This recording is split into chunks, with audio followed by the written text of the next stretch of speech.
భూములను ఉస్మానియా యూనివర్సిటీ సమీపంలో TD colony సమీపంలో ఉన్నటువంటి భూములను కబ్జా చేసిన వ్యక్తి ఈరోజు జస్టిస్ నరసింహారెడ్డి.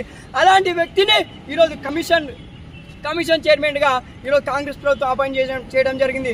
కేవలం ఈరోజు నరసింహారెడ్డి గారు ఉస్మానియా యూనివర్సిటీ ల్యాండ్ కబ్జా టీడీ కాలనీ సమీపంలో ఉన్నటువంటి ఒక ఫ్లాట్ పంచాయతీని ఈరోజు రాష్ట్ర పంచాయతీగా చేస్తున్నాడు.